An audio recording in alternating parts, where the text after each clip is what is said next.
श्योपुर के आदिवासी विकासखंड कराहल के सेसईपुरा में पहुंचे मुख्यमंत्री डॉक्टर मोहन यादव और केंद्रीय वन एवं पर्यावरण मंत्री भूपेंद्र सिंह ने कूनो नेशनल पार्क में विदेशों से लाकर बसाए गए चीता प्रोजेक्ट के सफल होते चरणों को लेकर सेसईपुरा के लोगों का आभार व्यक्त किया और कूनो नेशनल पार्क के आसपास बसे गांवों को सरकार के बेहतर निरंतर प्रयासों से विकसित करने की भी बात कही। सीएम मोहन यादव ने कहा कि आज एमपी ने देश में टाइगर और तेंदुए के साथ चीता स्टैंड का दर्जा भी हासिल किया है। आदिवासी विकासखंड कराहल में चीता प्रोजेक्ट के जरिए सरकार शहरिया परिवारों के लिए कूनों से रोजगार के प्रयास उपलब्ध करवाएगी। आदिवासी इलाके के तौर पर इस इलाके की पहचान चीते बन गए हैं। इस इलाके के लोगों के लिए सरकार उनके जीवन जीने के लिए हर तरह के प्रयास करेगी ताकि श्योपुर का विकास हो सके। चीता मित्रों से संवाद करते हुए सीएम मोहन यादव ने करीब 350 चीता मित्रों को साइकिल भी वितरित की और चीता मित्रों को भरोसा दिया कि चीता प्रोजेक्ट के सफल होने के चलते आप मोटरसाइकिल पर भी चलोगे। मंच से सीएम ने वर्धा से नागदा में बन रहे मेडिकल कॉलेज तक सड़क बनाए जाने की भी हरी झंडी देते हुए सेसईपुरा के लोगों की मांग एक हेल्थ सेंटर भी खोले जाने की घोषणा की। तो वहीं केंद्रीय वन मंत्री भूपेंद्र सिंह इस प्रोजेक्ट की सफलता का श्रेय इलाके के ग्रामीणों को देकर आने वाले समय में इस सेंचुरी को बड़े नेशनल पार्क की तरह विकसित करने का भी वायदा किया। भूपेंद्र सिंह केंद्रीय मंत्री। इंडिया आज तक के लिए श्योपुर से पंकज श्रीवास की रिपोर्ट।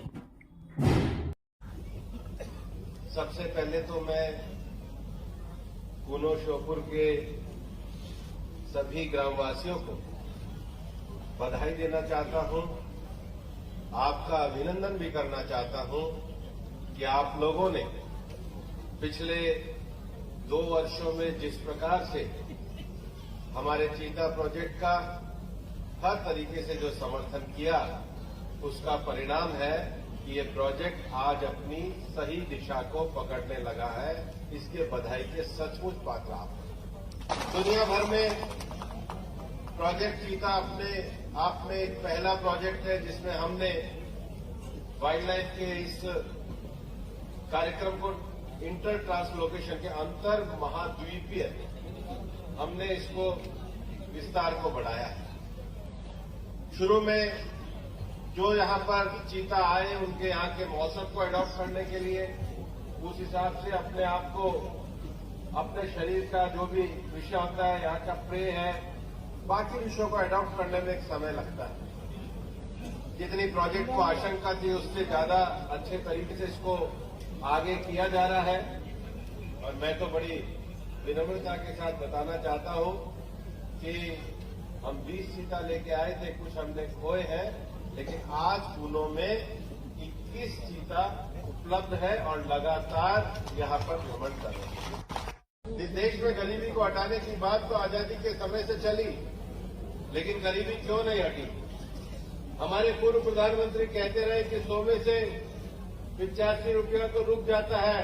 ये प्रधानमंत्री नरेंद्र मोदी जी की सरकार है जिन्होंने 100 के 100 रुपया गरीबों को पहुंचाने का काम किया।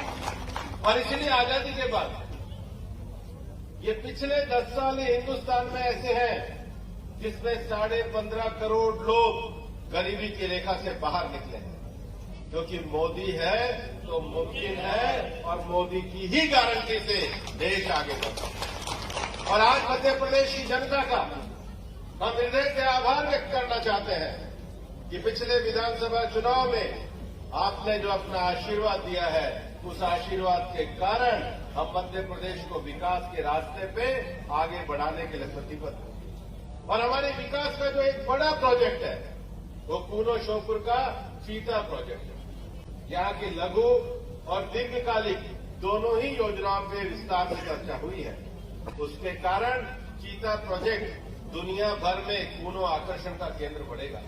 मैं वन अधिकारियों से पूछ रहा था, पिछले साल तक 2000 टूरिस्ट ही आया करते थे, अभी 4 गुना वृद्धि हुई है 8000 की।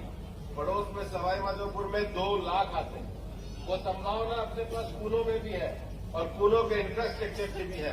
मैं विश्वास करता हूं अब उसी स्तर का विकास इस क्षेत्र का करेंगे। इस प्रकार से हम इसमें आगे बढ़े, लेकिन आज ये वन्य जीव के लिए रिजर्व फॉरेस्ट बनाने की जो कल्पना थी, वाकई ये अद्भुत इतिहास बन रहा है। जिस इतिहास के माध्यम से एक ऐसी परिस्थिति जो पूरे एशिया महाद्वीप में जो प्रजाति अब हमारे बीच में 70 साल पहले चली गई, उसको पुनर्स्थापित करने का जो प्रकल्प ला रहे हैं। और वाकई में पहली बार आया हूं, आप सबको प्रणाम करता हूं। मुझे इतना आनंद आया कि अपने परिवार में आ गया हूं। मध्य प्रदेश को कई मामलों में गर्व है। वो देश का बाकी राज्यों में से नंबर 1 है। वो टाइगर रिजर्व में नंबर 1 है, वो गिद्ध प्रदेश में नंबर 1 है, वो लेपर्ड या तेंदुआ प्रदेश में नंबर 1 है। ऐसे कई मामलों में अब अपना चीता में भी नंबर 1 हो गया है। इसलिए इस प्रोजेक्ट की सफलता हम पे ज्यादा जवाबदारी के साथ, लेकिन केवल वन्य जीव के आधार पर हम अपने यहाँ के इकोनॉमी बदलने की दिशा में ये बहु एंगल से चलना पड़ेगा। अलग अलग कोण से हम बढ़ेंगे। हमने कहा कि केवल फॉरेस्ट डिपार्टमेंट के भरोसे रह करके भी हम आगे नहीं बढ़ेंगे। फॉरेस्ट का लाभ तो मिलेगा ही, वो सबसे अग्रगण्य है, उसका स्थान सबसे नंबर 1 में।